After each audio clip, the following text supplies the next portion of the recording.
തൃശൂരിൽ Kerala ലോട്ടറിയുടെ colour photostat വെച്ച് തട്ടിപ്പ്. കാട്ടൂർ സ്വദേശിക്ക് 15,000 രൂപ നഷ്ടപ്പെട്ടു. റീറ്റെയിൽ ഷോപ്പ് ഉടമ തേജസ് ആണ് കബളിപ്പിക്കപ്പെട്ടത്. ബൈക്കിലെത്തിയ യുവാവാണ് സമ്മാനാർഹമായ നമ്പറിൽ 6 വ്യാജ ടിക്കറ്റ് നൽകിയത്. ടിക്കറ്റ് മാറാൻ ഏജൻസിയിലെത്തിയപ്പോഴാണ് തട്ടിപ്പ് മനസ്സിലായത്. നിതിൻ സേവ്യർ വിവരങ്ങളുമായി. നിതിൻ, എന്താണ് സംഭവിച്ചത്?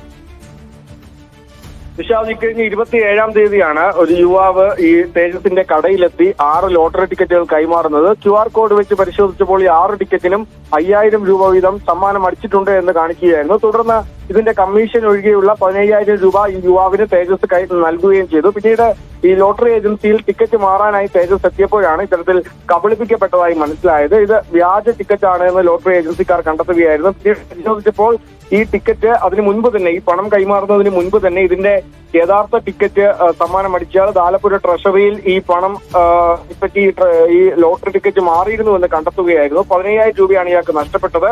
ഈ CCTV ദൃശ്യങ്ങൾ അടക്കം വെച്ചുകൊണ്ട് കാട്ടൂർ പോലീസിന് ഇപ്പോൾ പരാതി നൽകിയിട്ടുണ്ട്. യുവാവ് ഈ ടിക്കറ്റുമായി ഈ കടയിലെത്തി തനിക്ക് സമ്മാനം അടിച്ചെന്നും QR കോഡ് പരിശോധിച്ച ശേഷം പൈസ തന്നാൽ മതി എന്ന് പറയുകയായിരുന്നു. അങ്ങനെ QR കോഡ് പരിശോധിച്ചാണ് ഈ പണം നൽകുന്നത്. ഒറിജിനൽ എന്ന് തോന്നിപ്പിക്കുന്ന, അല്ലെങ്കിൽ യാതൊരു തരത്തിലും ഒറിജിനൽ ഒരു ഡ്യൂപ്ലിക്കേറ്റ് ടിക്കറ്റ് ആണ് എന്ന് മനസ്സിലാക്കാൻ പറ്റാത്ത, കളർ ഫോട്ടോസ്റ്റാറ്റ് ആണെന്ന് മനസ്സിലാക്കാൻ പറ്റാത്ത തരത്തിലുള്ളൊരു ടിക്കറ്റ് ആയിരുന്നു ഇയാൾ കൈമാറിയിരുന്നത്. ഏതായാലും ഇത്തരത്തിൽ സമാനമായ ടിക്കറ്റ് മറ്റ് പല സ്ഥാപനങ്ങളിലും, തൃശ്ശൂരിൽ തന്നെയുള്ള മറ്റ് പല സ്ഥാപനങ്ങളും നടന്നിട്ടുണ്ട് എന്നാണ് ഇപ്പോൾ പോലീസ് കരുതുന്നത്. ഏതായാലും CCTV ദൃശ്യങ്ങൾ കേന്ദ്രീകരിച്ചുള്ള പരിശോധന പോലീസ് നിലവിൽ നടത്തുന്നുണ്ട്. നിശാന്ത്.